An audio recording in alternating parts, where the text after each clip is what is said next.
You just made the list! You like that? You like that?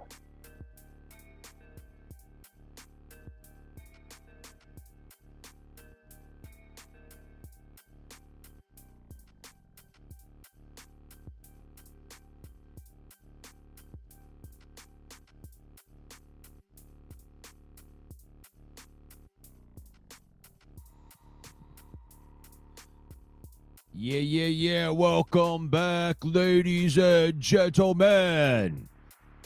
Welcome back to the Villain Report, where we don't sugarcoat a damn thing.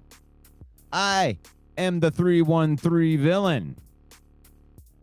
Russell Wayne, I am the UDFA of sports podcasting, the unwanted. No draft hype, no silver spoon. I'm just a super fan with a microphone, talking about his favorite Detroit sports team. You don't have to like me, but you're damn sure gonna feel me. In this episode, this is the Weekly Heist Picks, where I bring in Robert Bertana from the enemy camp, and we pick all these games. We're gonna pick all these games today. I know that we already had one of them. We're going to pick the rest of the games. And we want you to get your picks in.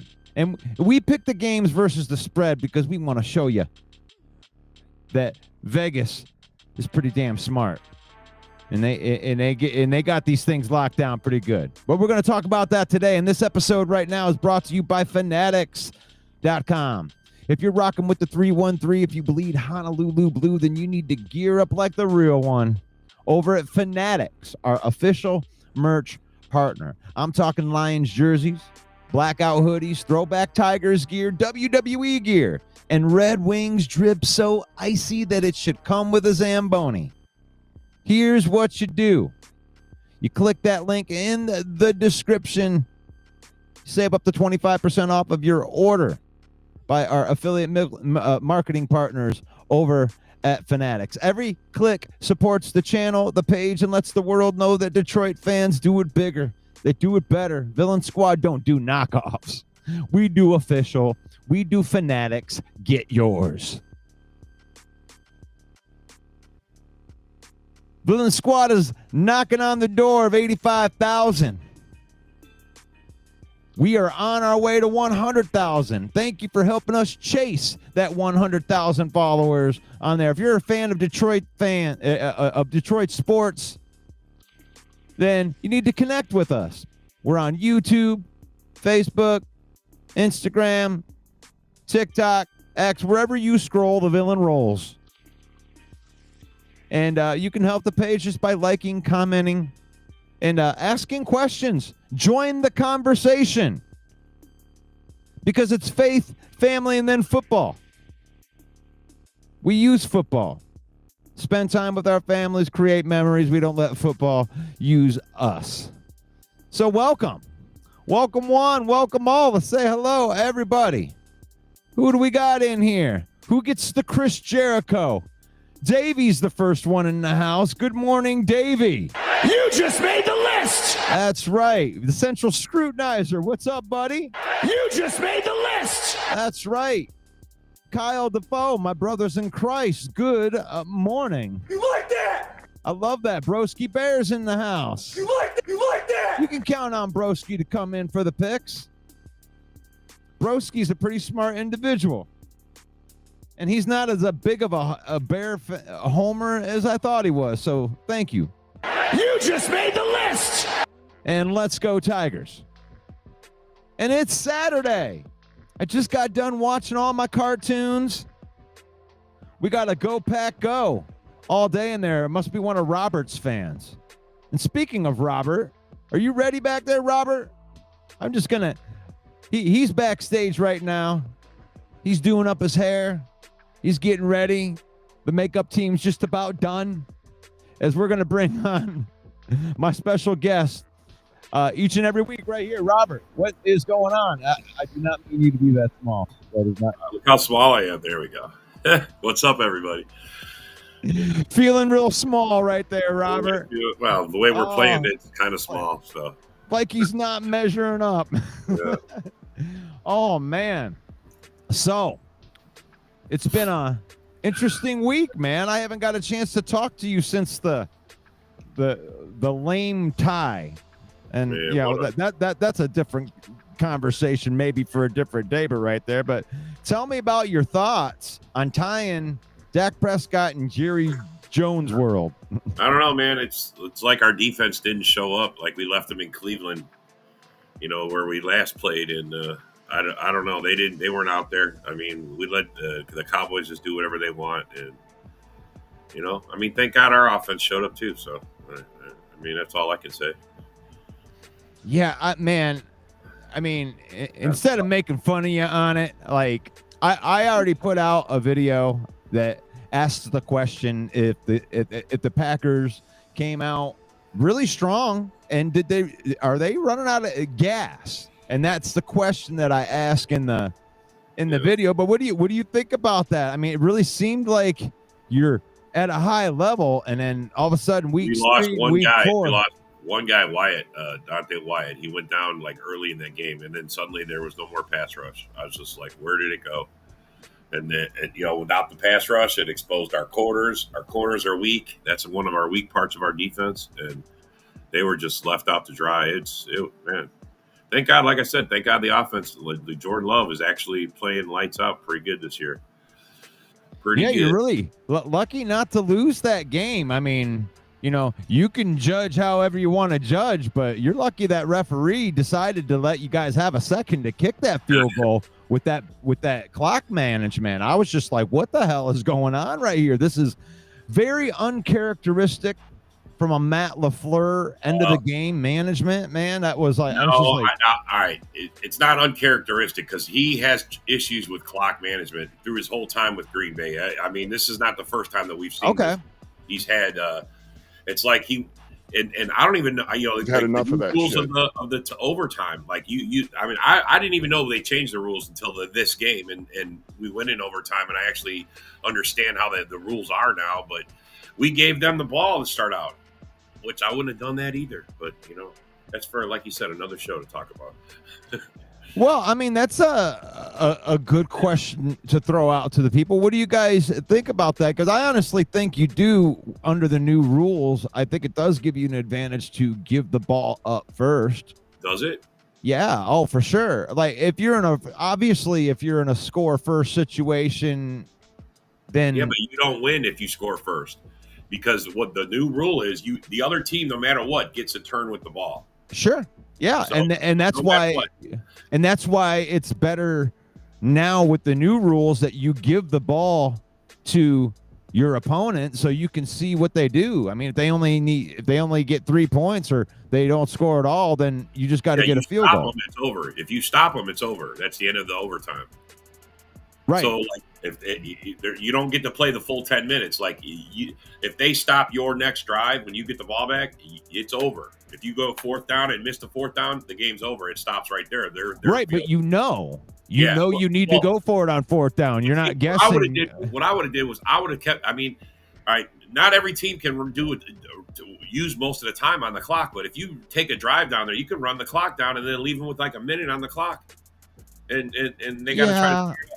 I'm just saying, it doesn't matter how much time. You're right. That is the other side of the coin. I mean, and that's a fair argument on the other side for, you can. Like the Lions had an 11-minute drive. I mean, they could technically take take the gas. Yeah, but you got to that's a lot of trust in your offensive line, and you're going first down, second down. You're in high pressure plays the entire way if you're trying to milk 10 minutes. You know what I'm saying? Like, but that's harder to do than you would think, like it's not just like, oh, just go milk the clock. Yeah. Most drives take 2-3 minutes, right? Yeah, I mean, exactly. It just depends. I mean, but that's just the way it is. No matter what, if you're the first team, let's just say you use the whole 10 minutes, your other team still gets the ball. They get to go down the field until they're stopped or until they score. Whatever comes first. So I mean, I don't know if I liked it. I mean, I think it's more even. I think it's more fair. I mean, now, one team, if they just go down and score a touchdown, it's not over. You still get a shot. You get to go down and try and score. If we would have just scored a touchdown, it would have been over. We wouldn't even kick the extra point. It would have just been touchdown, game over. That's why I was like, what is LaFleur doing? He's wasting seconds. I mean, he wasted 50 seconds in the last 2 minutes of them just running around trying to line up. The last timeout that they called, they should have set a couple plays. I mean, that's what a lot of teams do. All right, look, if this goes, this is the next play. Instead, they're just scrambling, and he's doing the whole everybody to the end zone thing. And, thank God he hit someone in the back with the ball. He didn't hit that guy. If that ball would have missed a guy, it would have went through the back of the end zone, and the clock would have ran out. Yep. The only reason it stopped is because it hit a guy. That's the only reason. We got so lucky. I can't even tell you. I'm so mad at LaFleur, it's not even funny, bro. I'm not even kidding. So you're actually in a place where you're like, oh, thank God we at least tied. Yeah, well, I didn't want the tie. I wanted to go for the win, even with 1 second left on the clock. Line up and go for the win. They did all of that. He was so worried about them getting the ball back. They would have never got the ball back. You score the touchdown, it's over. We don't even kick the extra point. The overtime is over. That's the beauty of it. Because they just kicked the field goal. You scored a touchdown, we win, game over, we go home. Instead, LaFleur's messing around. We had like 4 or 5 shots. We didn't even go for the end zone until that last one. I mean, we were at the 15-yard line for how long? I was so bad. I can't even tell you, bro. Yeah, I was. To me, that seemed uncharacteristic. So, LaFleur was lost. And in these situations, it's happened a couple times where it's come up on him, and he don't know what to do. It's like in the heat of the moment, it's like he's got to come up with something, and he doesn't do his best football unless he's prepared. I'm just saying, that's LaFleur. He doesn't. I'm just not sold that he knows what he's doing in the heat of the battle. If you give him something he's never seen, or give him a shot that he's never, he crumbles, and I don't like that about him. Just saying. Wow, it sounds like Rome's burning. Gosh, I don't know. I didn't see it like that. But you haven't put. Look, everybody talks these high praise about LaFleur. He's a quarterback whisperer. He's all of those things. He does great preparation, but when you hit him with something he's not ready for, I mean, it's like looking at a deer in headlights, bro. Just staring. I mean, and you go back and look at the tape of when Jordan. I mean, there it is, man. That look. I just don't like it. Yeah, that's kind of what you get with Jordan Love. That's what you get with Matt LaFleur. Is that, I mean, you get these moments of like, wow, like, that's really awesome. Like, I've seen Jordan Love do some stuff where I'm like, damn, that's pretty. Look, right now, Jordan Love's numbers. If from the first quarter, if he continues the way he's played the first quarter, he'll have 4,200 yards, he'll have 32 touchdowns, and he'll have 4 interceptions. And the best part is his season. What's that? Good season. I mean, that's a great season. Yeah. To me, that's a great season. I mean, there's no argument. So if he stays like he's doing, I'm happy with it. But everybody's like, oh, he threw an interception. It cost you a guy. Look, that's 1 interception in 4 games so far. Stop. Yeah, it is what I mean. I deal with the same stuff with Jared Goff. Like Jared Goff can be Houdini for 15 games and throw for a gazillion yards, touchdown after touchdown. And every time I talk to somebody, they always go back to Houston where he threw 5 interceptions, and then you go back to the NFC Championship, and he didn't even play all that bad in that game. And it's like, okay, yeah, he's had a couple bad games, but it's like that doesn't make him a bad player. Can he get it done when the marbles are on the line? Anybody can throw up stats. Anybody can get, they could throw for yards and throw a bunch of touchdowns, but it's like there's a very small percentage of the game, and you know what I'm talking about, that the everything's on the line, the adrenaline's going, this is the key down, this is going to be the momentum swing. Who are you on that play? That's the question. Who are you on that play where the adrenaline is the most high and everybody needs to make the play, or the play needs to be made? They know you're going to run the ball, and you need to run the ball, and you just need to win. You need to be a bigger man.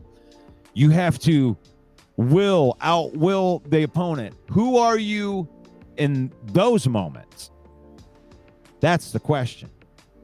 Let's see what we got in here, Robert. We got Danny Clute.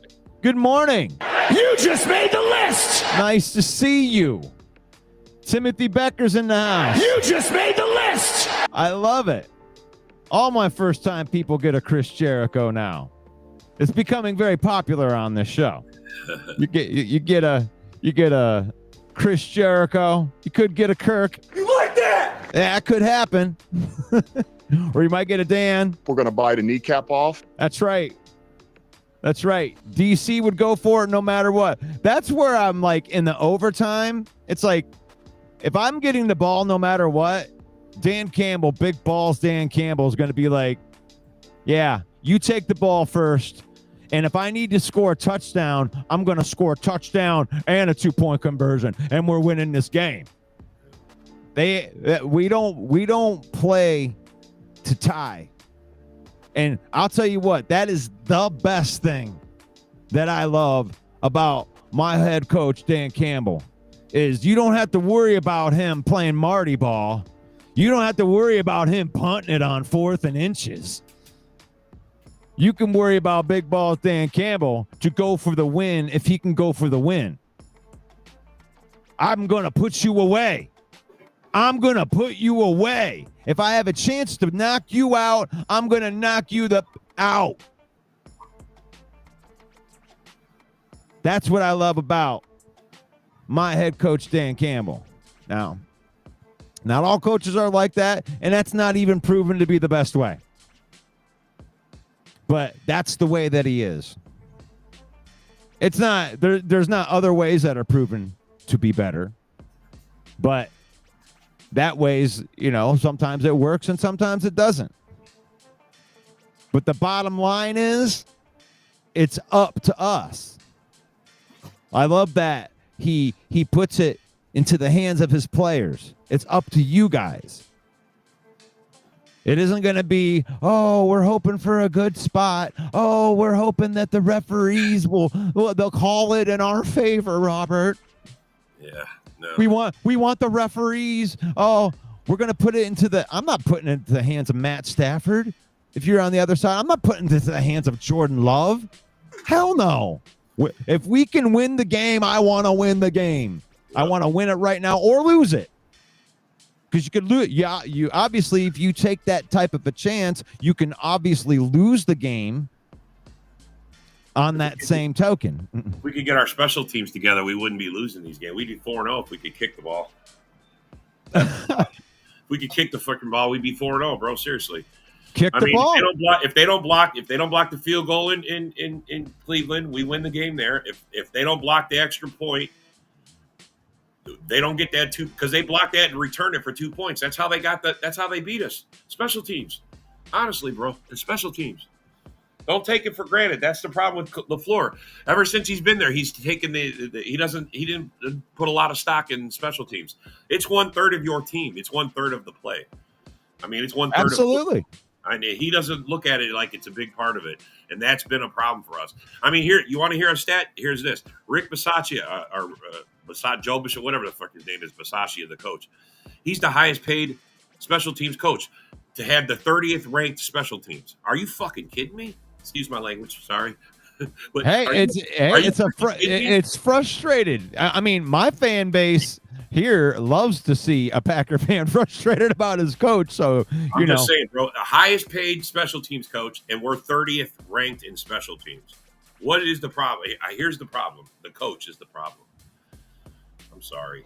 What? Yeah, that's crazy, man. Because it's like 2 weeks ago, you're talking Super Bowl contender and undefeated.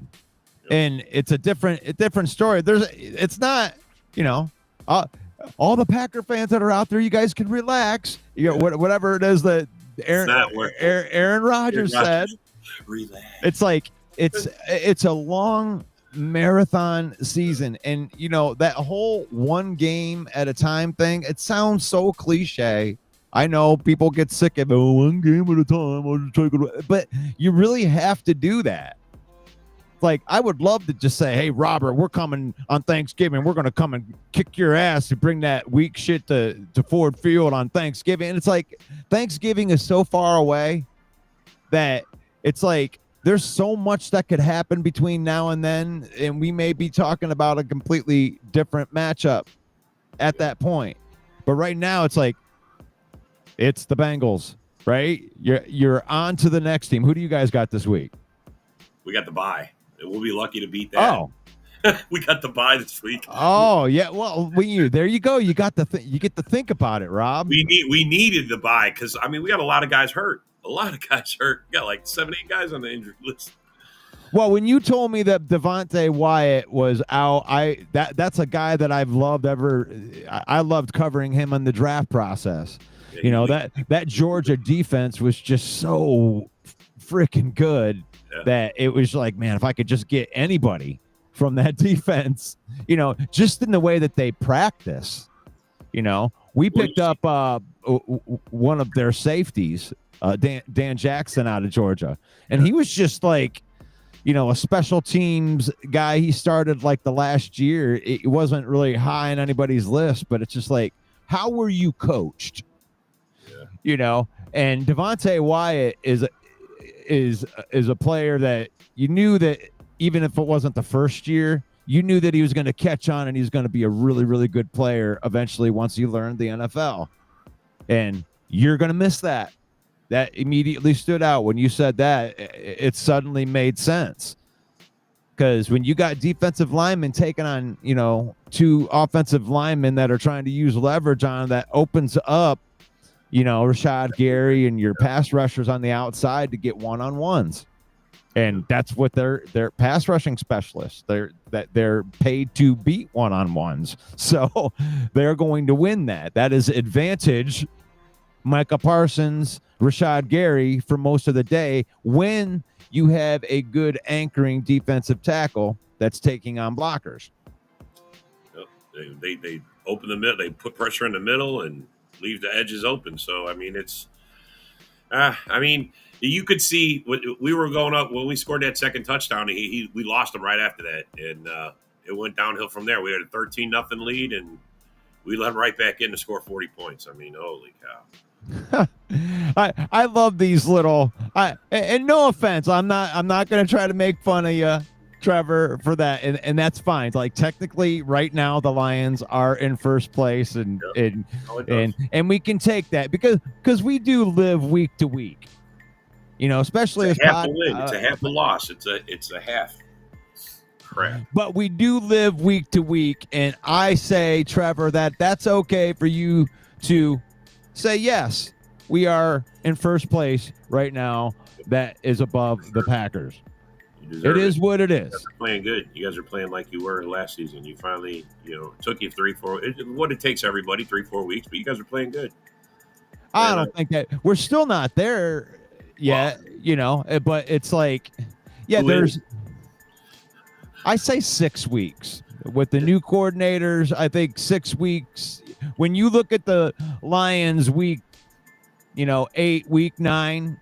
I think that is going to be a better representation of who the ending season Lions are going to be, because you still got those rookies are still finding their way, but they're doing really well. I mean, you touted and you saw how good that Cleveland Browns defense was, and it was a tough battle. I ain't saying, but we were able to push them around a lot more than they were able to push us around. You guys brought all 3 phases of your game. I mean, we didn't bring our special teams to that game. You guys did. You guys scored. Didn't you score special teams? You have a return for a touchdown. Right. I mean, you kicked the ball there's a lot.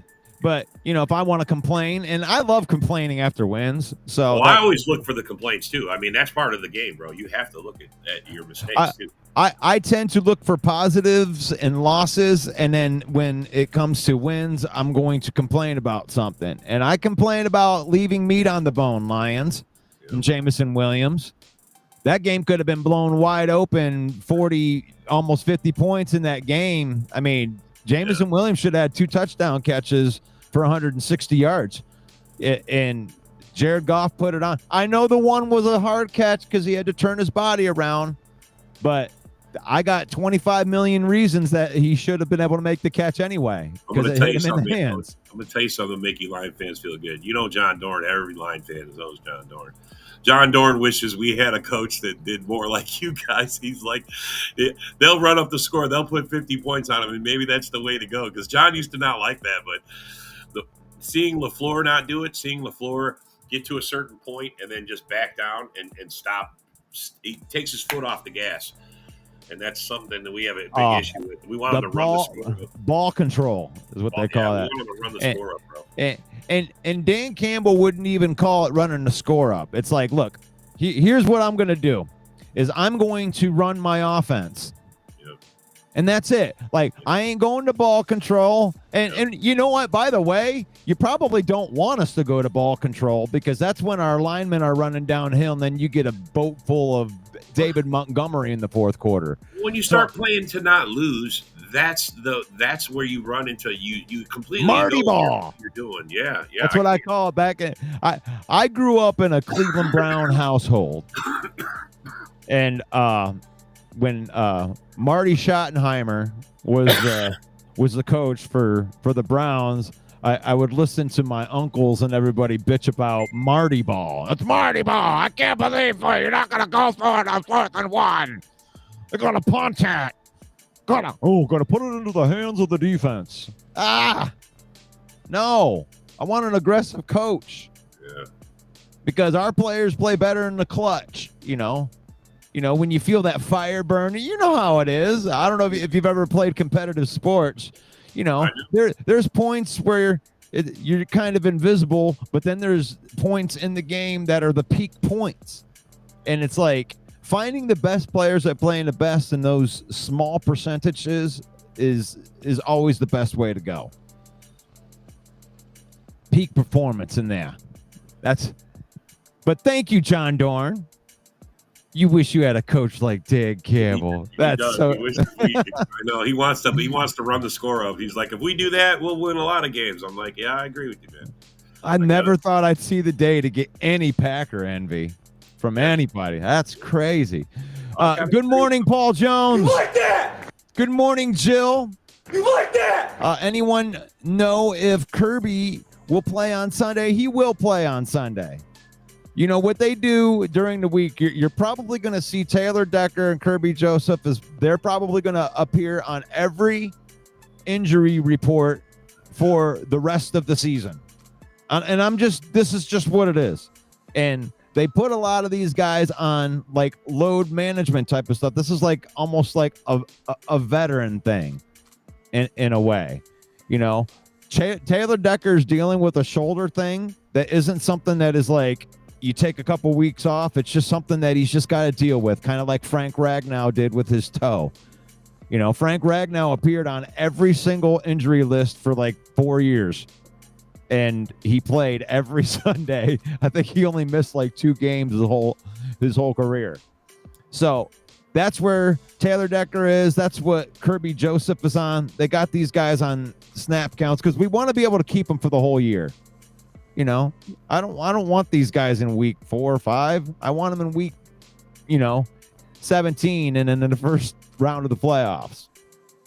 So, yes, Kirby will play on Sunday. I haven't heard anything to the contrary of that, other than missing practice just for rehab type of shit. DJ Reed, he's out for a couple weeks, right? So DJ Reed is out. And I think they put him on the IR. That's probably 4 or 5 weeks. That's probably after the week. I think we have bye week 8 or week 9. So after the bye, we'll get DJ Reed back. It looks like we're going to get Alim McNeill back. Not this week, but they were saying on Monday that he was 50-50 to go this week. And it's smart. I think it's smart that you hold him out one more week. That was an ACL injury, but kudos, I got to put some claps out there for Alim McNeill working his ass off on that ACL rehab in order to be back. I mean, if he comes back next week, I would say that's a about 6 weeks early.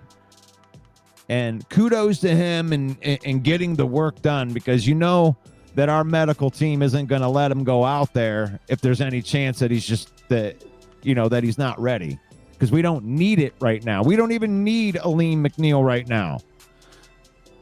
Yeah, he's been out for the whole season, right, so far? Yeah, he had an ACL in December. Well, and you know the rule coming in, like if you start the season on IR, if you bring him back, once you declare he's back, he has 21 days to be playing. If he doesn't play within that 21 days, he goes on permanent IR for the rest of the year. So you want to be careful of how soon you declare him ready. So if you think he's going to be ready, I'd keep him on that list till you know for sure he's going to play. Well, it's looking like the game against in Kansas City is going to be his debut game back, because I think that it's a smart move to just keep him back, even if you feel that he's ready for this week, because the Bengals are a mess. You're not going to need the extra help here. Tyleik Williams has been playing just fine as a rookie. It's a lot to put on a rookie, just to have him starting and in there right away, but he's been doing just fine in there next to DJ Reader. So Alim will sit out this week, and then we'll probably have Alim McNeill in the rotation next week. That's so crazy. And if you want to know what that looks like, oh man, this makes me feel so good to be able to talk about this. It may not have been a pass rusher opposite of Hutchinson is what we needed. What we need is another pass rushing presence. And Alim McNeill does that as a top 10 player in the NFL at getting after the passer from the interior. That is going to help out Aiden Hutchinson, because you're going to have to account for the fact that Alim can be out there. So now your defensive front is Aiden Hutchinson, Tyleik Williams, Alim McNeill, and DJ Reader. It's like, stop that. I'm sorry. That's the way that we're going to be pressuring teams. We're going big. It's okay. It's okay. We're going to get the bigs in there. We're gonna send our bigs after you, and then Aiden Hutchinson's gonna get more one-on-ones than he's ever had in his career, because you're gonna have to deal with those three big men in the middle of that defense. So the plan will have come full fold next week in Kansas City, but I'm not looking past Cincinnati. Yeah, please don't. No. You can't do that. You guys are going to mollywop these guys. You put a 50. We better mollywop them. There is no reason, like that's the way I look at it. Is, look, I get any given Sunday. I do. I mean, these are NFL players. There are no bad players on anybody's roster from 1 to 53, even going into the practice squad. Your 16 practice squad guys are freaking awesome too, Rob. And so are they're all good at football. They're all good at football. But I get any given Sunday. But this Lions team, in the way that it is built, they're going to go down to Cincinnati, and they are going to thump, thump, thump. We are going to dog walk that Bengals team just because. And it's going to be like business. It's not even a personal thing.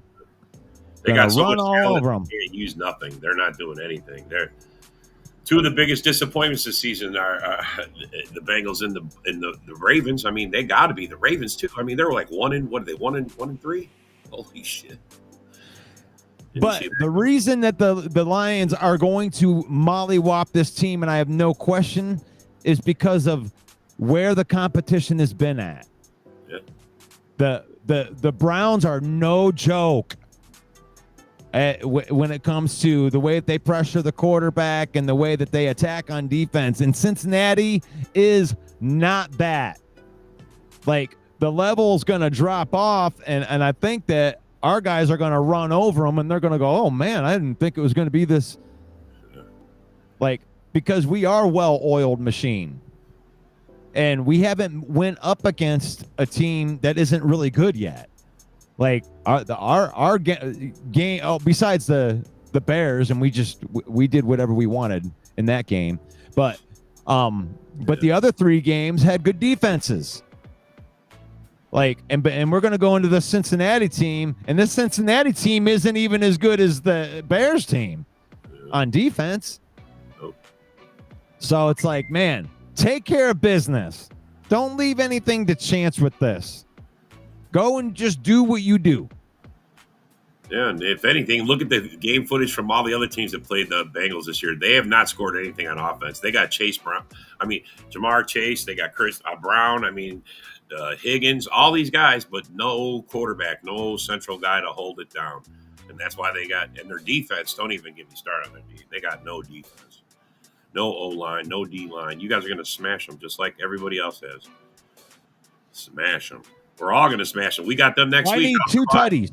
I need Jameson Williams. I put a $10 bet down on Jameson Williams getting 2 tutties. But I'm actually going to run this for the rest of the season because I do believe he's going to have a 2-touchdown game at some point in time, and I'm going to get paid off it. That's what and they give really good odds when you take 2 touchdowns on anybody. So this is a game that I could see Jameson Williams having 2 long touchdowns and 100 yards is the other part of it. It's good. Yeah, you guys should beat them. If you guys don't put another 50 burger on them, I'll be surprised. Russ, I told you the Lions would win by 20 against the Browns. You could beat the Bengals by 30 this week, but to be conservative, I'll say that you'll do 20 again this week. Sure. You did. Sure.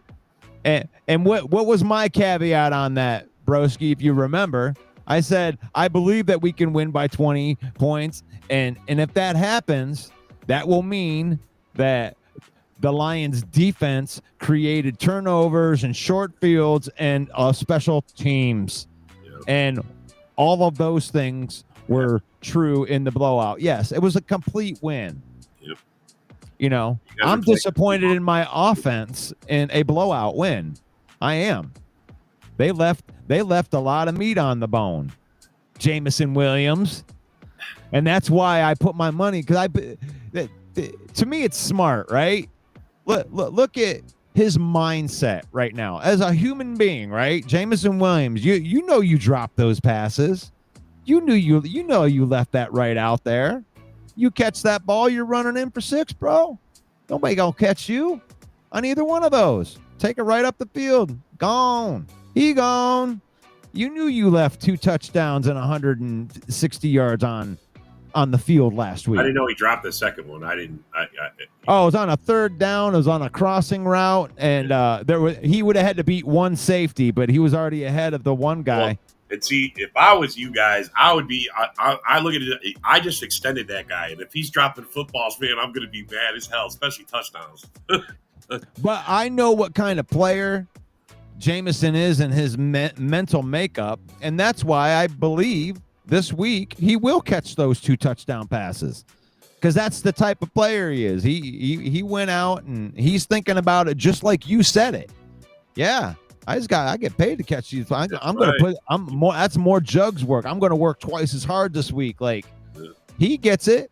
He knows that God himself gave him some abilities that you can't teach. You cannot teach somebody to run that fast. It's like you have that or you don't. Now, he is trying to do the most with that God-given ability. So work on some of that receiver stuff. Go hang around with Amon-Ra St. Brown. Do the shit that he does in the workout, and you'll be fine. You'll be fine. Rick C says no O-line, no QB, and a head coach on the hot seat.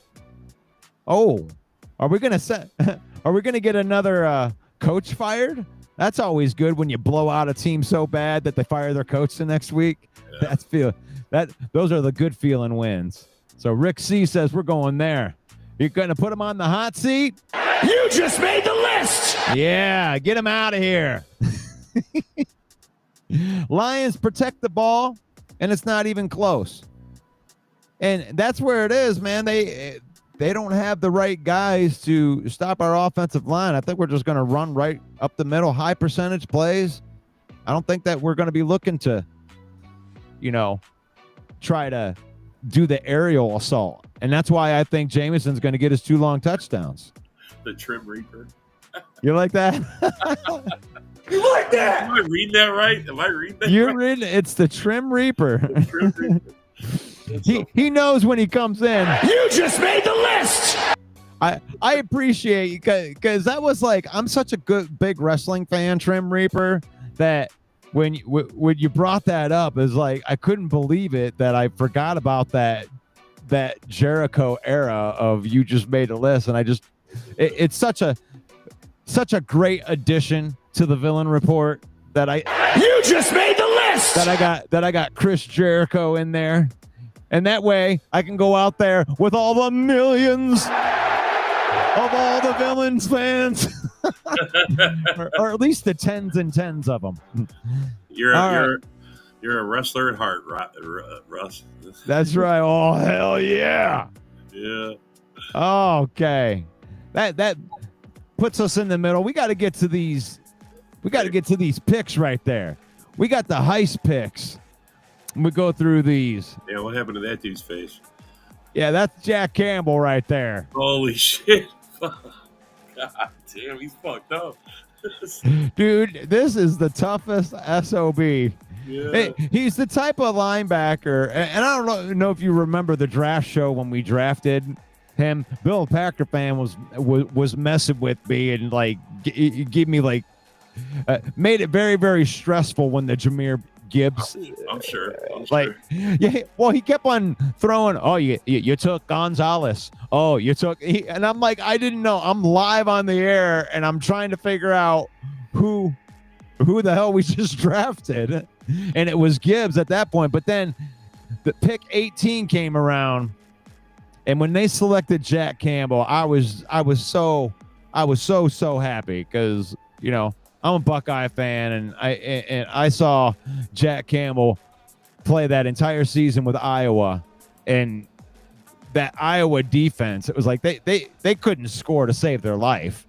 I mean, they'd be winning games like 2-0, and it was because Jack Campbell would just will that whole Iowa team. And when we got him on our team, he's just a tough SOB. They said that when that his lip was like part off, like it was flapping. Sure had a hole the way it was flapping, and all the guys in the huddle were all laughing at him because he's trying to call the plays and his lips flapping and blood's flying everywhere. And they put it on the sideline, and just the toughness thing. This is such a like butt kiss type of thing. They super glue his fucking lip back together, and he goes back out there and finishes the game. And then right here's a picture of him. They ended up putting the stitches in and fixing it after the game was over. But he finished the game with his lip like torn apart. Come on, that's some tough guy. Like that's some Ronnie Lott shit. Cut my finger. Don't cut my ring. Cut my finger off. Just cut it off. Cut it off. Don't. We'll be back in, Coach. I mean, you can melt the ring and get the ring refixed. I mean, but he didn't want to cut. He just cut my finger off. Put me in, Coach. I don't care. This episode is brought to you by Fanatics, right? Yeah. So, if you bleed the Honolulu Blue, you need to gear up like the real one over at Fanatics, our official merch partners. We're talking like the Lions jerseys and the blackout hoodies and stuff like that. Here's what you do. You go into the comments right there. Yeah, you click that link, and you can save 25% off of your order. You're welcome. Yeah. Every click supports the channel and the page and lets the world know that Detroit fans do it bigger and better. Villain Squad don't do knockoffs. We do official. We do Fanatics. Get yours.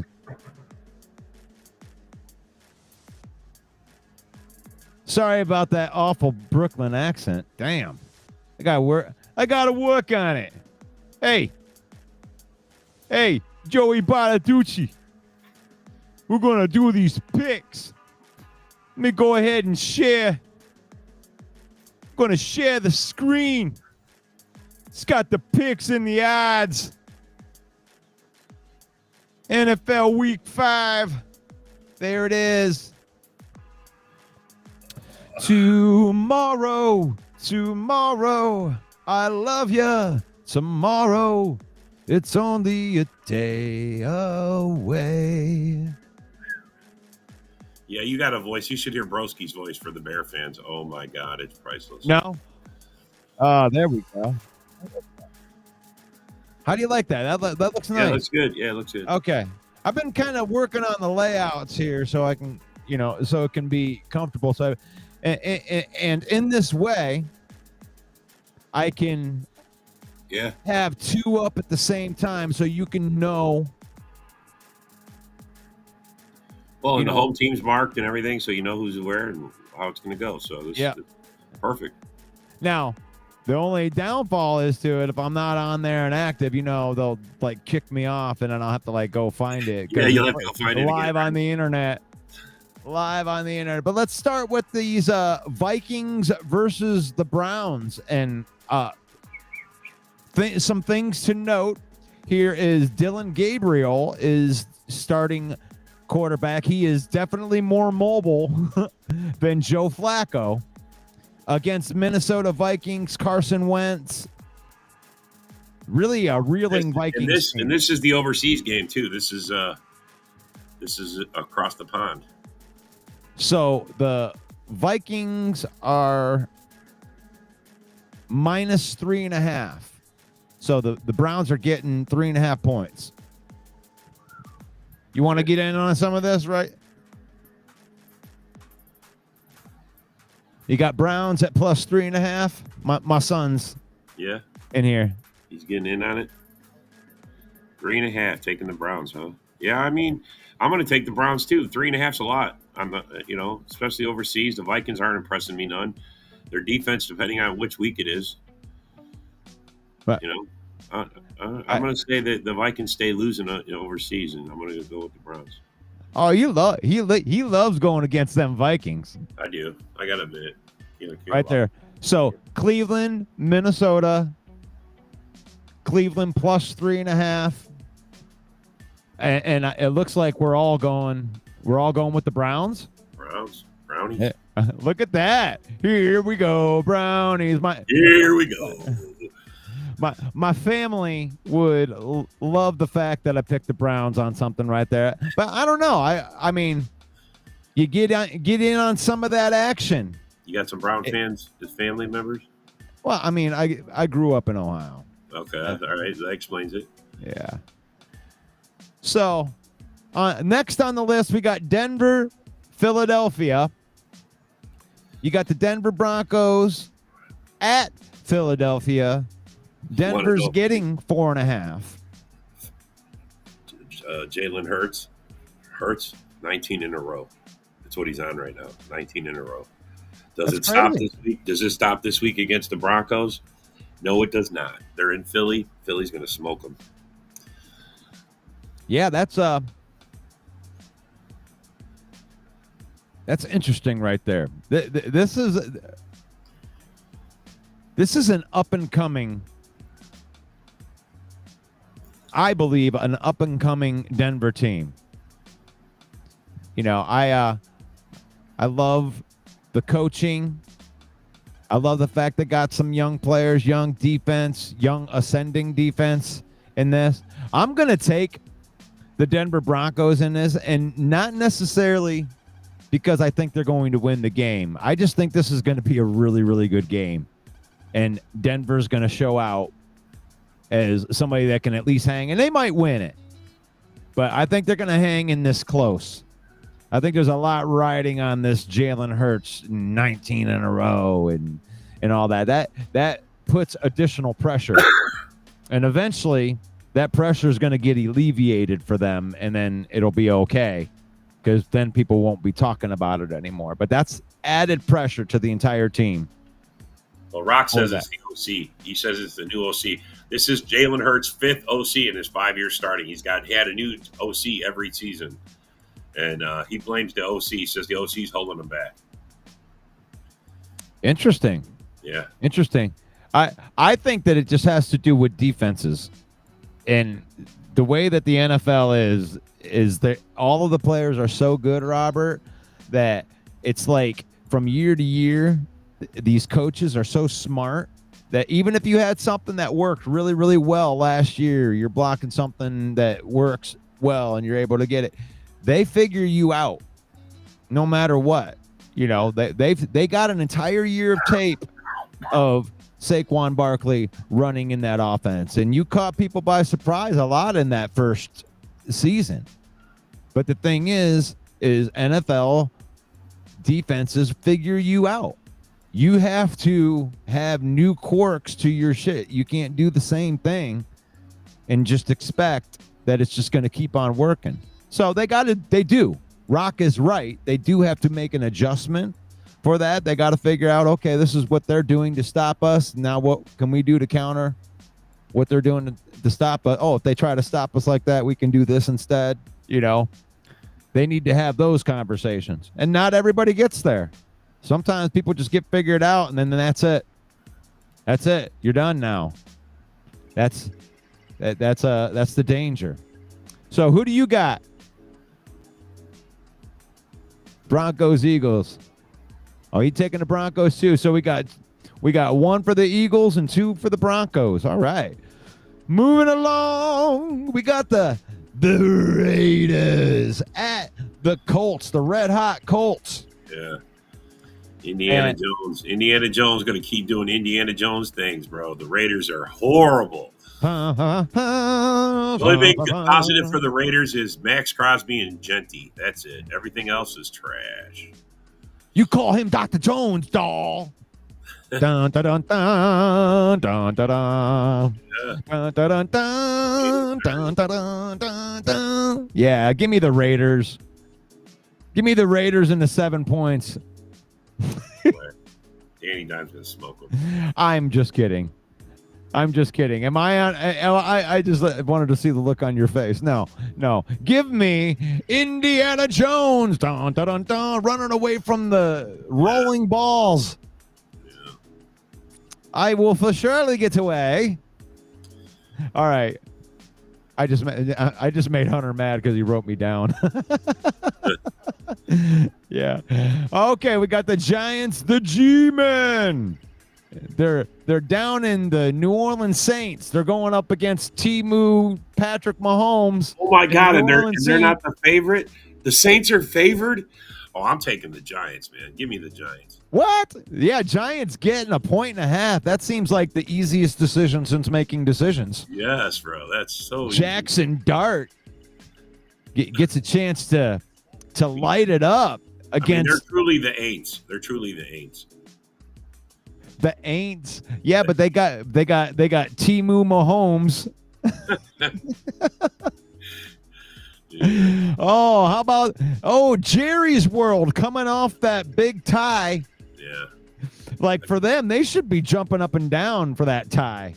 It's like, dang, nobody gave them a chance in that game. Yeah, nobody gave them a chance, and they're actually favored in this game by 1.5 in Minnesota. Not Minnesota, in the Meadowlands. Yeah. And Aaron Glenn's winless Jets. Yeah, I think the Cowboys go back to being Cowboys, and the Jets are. I mean, these are two. I'm going to take the Jets. I'm going to just say that. So you're taking the Jets and the points? I'm mad at the Cowboys, so I'm not taking them for anything. Just saying. Oh, man. I don't know. I think that the Dallas Cowboys found they struck gold in the middle of that game with the Pickens, with the relationships, and I think that a light bulb turned on inside of Sauce Gardner will hold him down. Just saying. You think it just get him? Yeah, you're right about. Ooh, you might have just convinced. I'm just telling you, right. They only got one threat. Sauce Gardner is going to handle him, bro. Don't even worry about it. You just convinced me right there. That was you saved me. See, I knew there was a good purpose for having Robert on this show. You saved me from a bad decision right there. I just get that. I'm not going to bet against Aaron Glenn. Yeah, I mean, he's your Give me former the point and a half. He's your former DC. Come on. Give me Glenn getting win number 1 against Jerry's World. Yeah. Yeah, that is a good point. Great point on Sauce Gardner. He just locking up Pickens. Yeah, we had Sauce. The Cowboys don't tie us, bro. We had Sauce. He would hold that guy down. That was their only threat, bro. And we fucking let him run all over. Shit. Yeah, I would hate to think that it was Dak Prescott that exposed the Packers defense and made the blueprint for all the other teams to come in. I mean, bro, it's out there. That's a blueprint. It's not no bull. It's no. I mean, they played us correctly. No doubt about it, bro. No doubt about it. I'm not even saying it. I'm not even denying it. Hey, I do make the videos on my YouTube, guys. I need all the, and this is something. Hey, if you guys could give me a shout out right there, go over to the YouTube channel. I do have a video on there where I talk about the Packers and wondering if they ran out of gas by week 2. They came out and swung their best swings, and now did Dak Prescott make a blueprint of how to beat the Green Bay Packers? And that's a question I'll ask. You can throw that one out to the people, too. You can let me know in the comments what you think about that question. As we move on to the Houston Texans. The Houston Texans at the Lamar Jackson-less Baltimore Ravens. Yeah. Yeah, give me the Texans and minus the 1.5. 1 and 3s, you right? got no. These are both 1 and 3s. Yeah, but they have no chance without Lamar. Yeah, no, they don't. Yeah. All right. Yeah. Okay. We have a full agreement on this. And the thing is right here, okay, I'm going to give a little bit of advice out there because there is no good gambling advice. There is none because it's like don't Just don't do even it. Yeah, don't do it if you need the money. Like don't do it completely for fun and that's it. But this game right here, if there's any kind of advice that you give, this has not fully reflected the Lamar Jackson not being on. Yeah, I can't see that. They have to be favored by more. Houston has to be favored by more than that going against the backup quarterback. Let me ask you this. I would go and do that. Do that. Go and get those points. Get on this right now. If you're the type of person that put money on something like that, that might be something that you could get on. Well, there's a stat. Bryce Young is 1-17 on the road and not 6-10 at home. So the Houston Texans are only minus 1.5 at Baltimore, and you usually get minus 1.5 just being on the road. Yeah. Period. And they don't have Lamar Jackson, and it's only a 1.5. That might be something worth noting. Yeah, I'm taking Houston. So there you go. We got a trio of Houston on that one. As we move on to Miami versus the Carolina Panthers. Miami. The Panthers are getting a 1.5 at home. I'm taking the Panthers. You taking the Panthers on the advice of Broski? Yeah. No, he's right. I agree with him. Oh, the Miami Dolphins are a dumpster fire. Yeah, I'll take the Panthers as well. They lost Tyreek last week. You seen his leg? Did you see that? That was the ugliest look of someone's leg in my life. I didn't see that. Holy cow! They tackle him on the sideline, and he rolls over, and his foot is facing the wrong direction, from his knee down and twisting completely backwards. Oh wow! Tyreek's done for the year, bro. He might be done for his career. Wow. Yeah, the cheetah is no more the cheetah. Yeah, that's terrible. Yeah, I mean that was a lot like what it sounds like a lot of what Hutchinson's. Yeah, gruesome like that. Except he lifted his leg and his foot was faced the complete opposite direction, bro. It was turned inward instead of outward like it's supposed to be. That was gruesome, bro. Gruesome. Because I saw the report first. I saw the injury report during the game. It said that he had a graphic injury. I'm like, what? Well, that's a weird way to describe the injury. And then I saw it, and I go, oh, now I understand why they said it's graphic. His leg was backwards, literally backwards. Well, prayers, thoughts, emotions that you can put towards Hill and his recovery, because that the human being, Tyreek Hill, you know, and I believe that, and this is something for the people that don't believe in God that are out there that listen to this, because I don't want to turn it into anything religious. I believe thoughts mean something. I believe that they carry weight, and I think that a prayer can simply be put into a thought towards an idea or someone. And when you think about somebody, you don't have to think about that person. You don't have to. You're making a choice to think about that person, and I think that that means something. So, put into practice. I'm thinking about Tyreek Hill right now, and I want to put a positive thought that he can recover from the injury and play football again, that the human being, Tyreek Hill, is okay. Now, that is a thought that I didn't have to put out into the world, and I did, and I think it means something. And a prayer can be as simple as that. And if you believe in God, you just end it with, in Jesus' name, amen. Amen. Just some simple spirituality right there, where if you need a starting point, you know, you can think positive thoughts about somebody. It's actually effort that has to do that goes into that. So, food for thought as we move on to the Titans at the Arizona Cardinals. Now the Titans are getting 7.5 points. Wow. I mean, I know the Titans suck, but They do. Man, they got some. I mean, it's not like they're other than their quarterback. I'll take the. You know, I usually don't give a lot of points up right here, but I'll take the Arizona Cardinals minus the 7.5, because I feel like this Kyler Murray, Marvin Jones Jr. breakout is about, like, it's like inevitable to happen. It's gonna happen at some point in time. And what a better time than against the trash Titans that can't defend or do anything. So yeah, I'll take the Arizona Cardinals to roll in this game. They win by 10. I agree. I'm taking the Cardinals. All right, what do you got? Oh man, we're in agreement a lot this week. Right. I'm having Hunter write these down this time, so we will actually have a tally. All right, cool. Okay.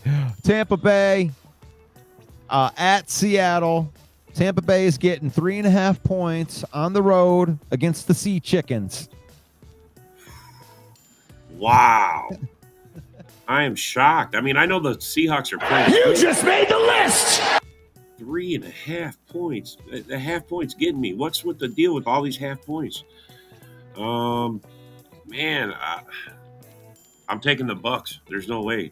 I think they might even just cover the whole thing. Oh my God! I'm taking the Bucks. I'm running to take the Bucks. The Bucks play good. Got the Seahawks playing good though, man. I mean, he does. Yeah, but the Buccaneers are the team to expose. Arnold Schwarzenegger. This is funny. Donald Schwarzenegger. Yeah, it's fun. Come on. Let me see if hold on a minute. I might have that. Oh man. Yeah. That's funny, man. You tell him something, Robert. I'm going to look for something. All right, go.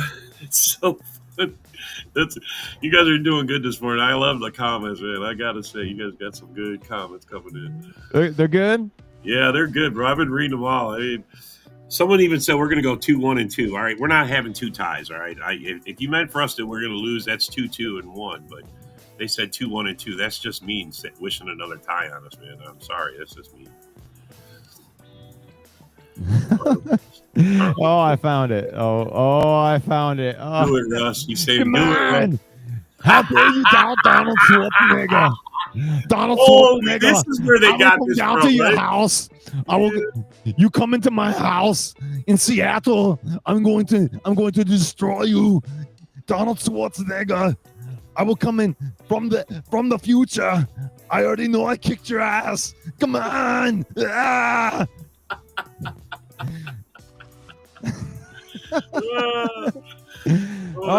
That's a good Arnold, man. You should do that. That's some good comedy right there, bro. Come on, Seattle. You can do it. Try Go hard. to the Take top. my hand. The hand of Donald Schwarzenegger. You can do it. Come on. God. Get to the chopper. Yeah, totally. Okay. All right. Moving on. I just lost all my sponsors. No, just kidding. No, he did. So, we'll just go in order right here. The Lions. This is crazy to me. Holy cow! 10.5. 10.5 on the road. It's the largest. It's the largest Lions spread on the road since Brian, like in history, the 1970s. Yeah, so I'm going to say in history, I don't think the Lions have ever been favored this much ever. Maybe against them, but not this much. I mean, holy cow! Now, I do believe it's the first time that they've been favored by double digits twice in a row in history. Yeah, I mean, so. I mean, this is the NFL. I mean, it's so hard to get a 7-point win in the NFL just to begin with, and then the gambling on it. I mean, to get a double-digit point spread, it definitely means something. The Bengals are a bye week from here until what's his name gets back. Burrows, he's out for 3 months, bro. I mean, 3 months. That's right. They're at a point where, like, the Lions could beat up on them so bad that they could get their coach fired, and then the GM might start selling off some of those pieces so they can, like, try to put something back together. Yeah. You know, I think they're going to have to trade one of those wide receivers and go with one of those wide receivers. But I mean, I'm going to take the Lions minus as many points as you want to throw. I mean, if it was 20, I would probably still take it, you know. Now, last week I had reservations because I thought the game would be closer because of the defense, but the Bengals aren't that. The Lions are better on offense, defense, and special teams. They should dominate in all three phases of the game, and this is a get-right game for the Lions, even though they come off a big win. I still think that they know that they left meat on the bone. So yeah, give me the Lions. I think we're all going to take the Lions on it. You're even taking the Lions, aren't you? Or is that too many? Sure. I got you guys mollywopping them. I think you put a 50 points on them, bro. A 50 burger. I'm saying it. You like that? Yeah. That one's going to resonate with the millions. You guys should mollywop the hell out of them. I mean, your defense. What are you guys rating? 10th? What's your defense right now? I mean, you guys are fucking playing good. I'll be surprised if you don't shut them out. Honestly. Well, every week already. It is worth to note that our number one cornerback isn't playing. Right. I forgot So, and this is Jamar Chase and T. Higgins. So there are challenges that are going to be in there. But here's the thing is Amik Robertson can be playing outside. As a matter of fact, the only reason they don't have him play outside is because he's short. But he plays better statistically for his whole career on the outside than he does in the slot. He plays good in the slot, but he plays better outside. So I actually think this is going to be an upgrade. You should win on the outside. You should win on their O-line. You're going to smash their O-line. You're going to give them any time. This is why they can't throw the ball downfield. They don't have the time. Their O-line is crap. That's what got Burrows killed. I mean, their O-line is trash. If you guys just put the pressure on them, I mean, they're going to just with our four. Our front four is going to be able to make it too much on Muhammad. Kudos. Man, that guy, holy shit, that guy's playing well. Kudos to Brad Holmes. Because here's the thing. I've listened to the bullshit all off season long about how every time they don't go sign a pass rusher, they don't go do this, they don't go do that, it comes back to Brad Holmes. And it's like, it's disgusting to me because all he has done is stacked drafts and brought an influx of talent in here. So much talent that the question is, how are we going to keep them all? And we, for anybody to go after Brad Holmes, and all he's doing is what he's doing. He hasn't changed anything. It's been the same type of strategy year after year. I believe in my guys. Oh, you're so stupid. I can't believe it. And then we get into the season. Brad Holmes deserves his flowers at this point in time. He told you that we were fine, and now you got Al-Quadin Muhammad, who's a top 10 pass rusher in the NFL. Case closed. It's like, listen to the man. He knows what he's doing. Yeah, you have to trust your GMs, man. This is their specialties. This is why they're, unless you're polls. All right, let me just rephrase that because polls sucks. But I mean, it's like Goody. Goody finds these guys. I don't know where he finds them. Some of the best players, they know what they're doing. Most of them do.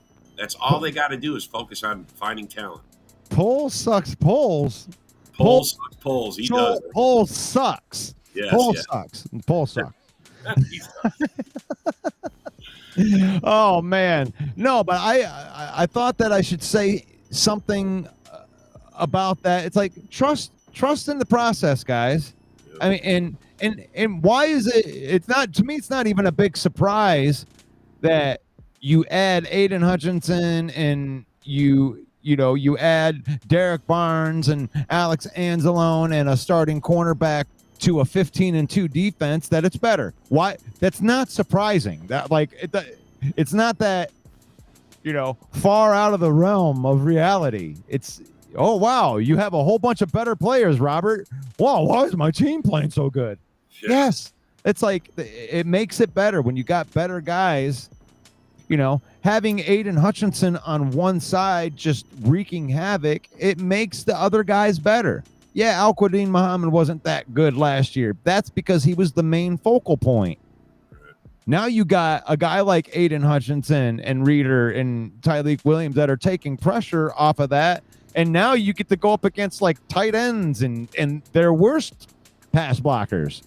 And you just got to win that matchup. And he is. So I don't know if it's him being so talented or it's a good opportunity to be the pass rusher opposite of Aiden Hutchinson. Just do your job. That's it. And I know it's a Lions show, but let's get through the rest of these. The Washington Commanders against the Jim Harbaugh LA Chargers, the rejuvenated Chargers. Minus 2.5 at home. They lost to the Giants last week. The G-Men. Yeah, the G-Men spanked them. Dart did it with 120 yards. Dart beats him with 120 yards. Are you kidding me? If you would have told me that was going to happen, I would have called you a liar. I mean, and now the Jaden's back, but they're at the Chargers. I mean, I'm going to stay with the Chargers. It's a lot of points.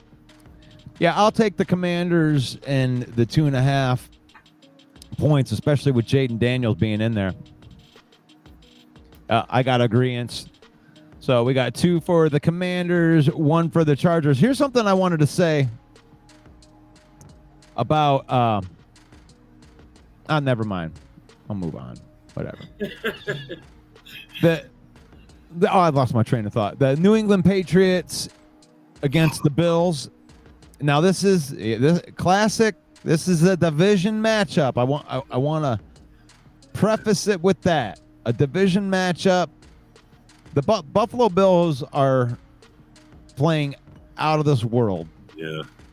Good right now. I'm taking Buffalo. You taking Buffalo? Yeah. I'm going to take the New England Patriots in the 8.5 points. Vrabel got them playing good.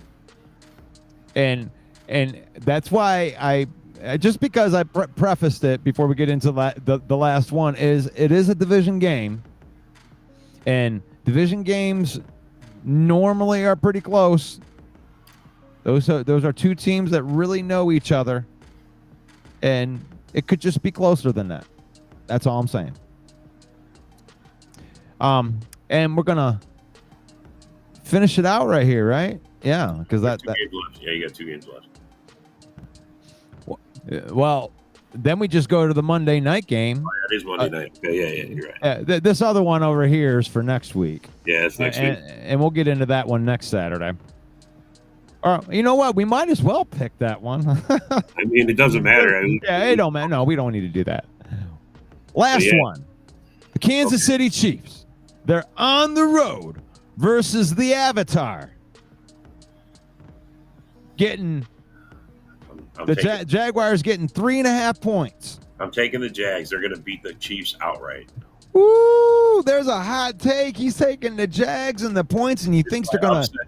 He says take that plus 154 money line. That's right. He says take that 154. Yeah, man. I'm going to bet with the emotion of my fantasy football team, and I'm going to take the Chiefs and a couple of touchdown passes to Travis Kelce from Patrick Mahomes. You must have Kelce or somebody worthy or something. I don't mean to be very specific in my thoughts here, but that's about it. Yeah, a couple of passes from Patrick Mahomes to Travis Kelce would be nice as well. All right. Jacksonville Jaguars, I want to tell you, have one of the best defenses in the league right now, man. They got they're number 1 in takeaways and sacks. I mean, they are getting after the quarterback. And they got a good young roster.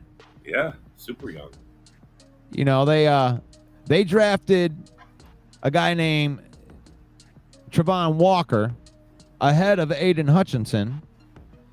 And so far, definitely Hutchinson's the better player, but that doesn't mean. But the run game for the Jaguars is doing well. ATN is having a great year. He's putting up 100+ yards a week.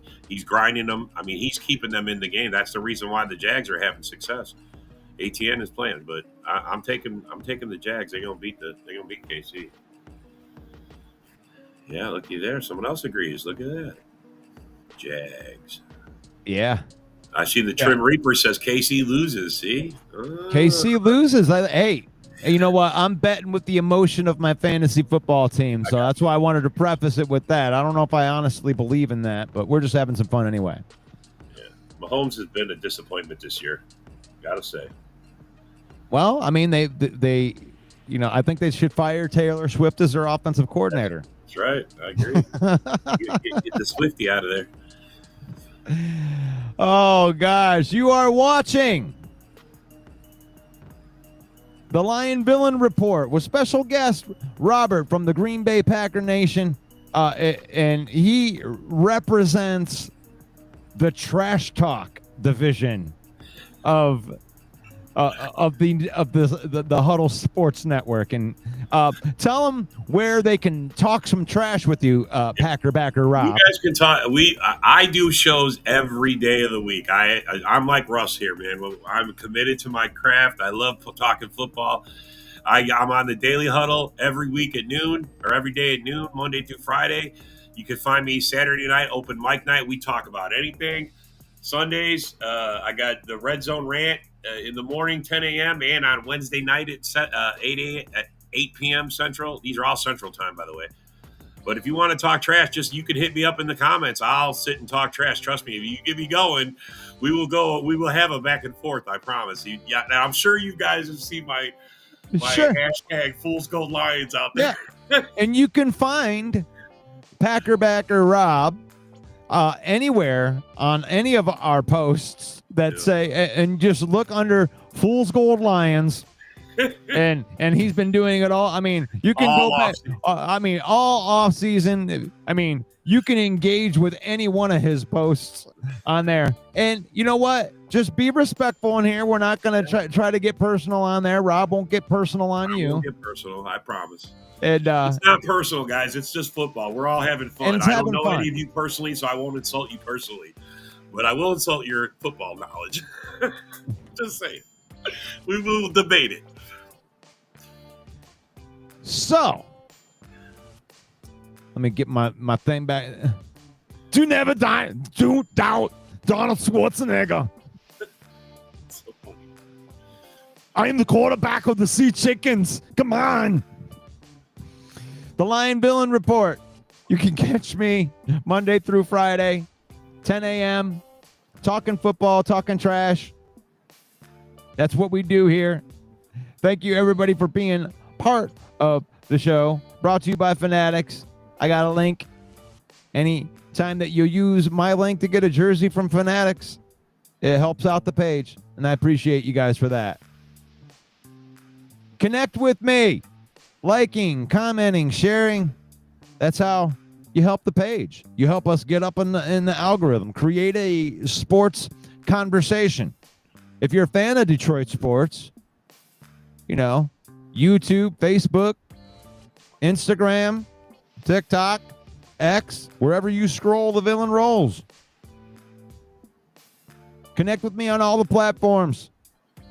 Help me be part of the takeover. It's faith, family, then football. In that order, use football. Don't let it change you when they lose. And us Detroit fans, we have a lot of experience at losing. Don't let it change you. Use football. Don't let football use you. And may the Lord bless you. May the Lord keep you. May the Lord shine his face upon you until we meet again in Jesus' name. God bless you guys. I'm Russell Wayne. It's Backer Rob. And we will see you in the next video. Peace out. You just made the list!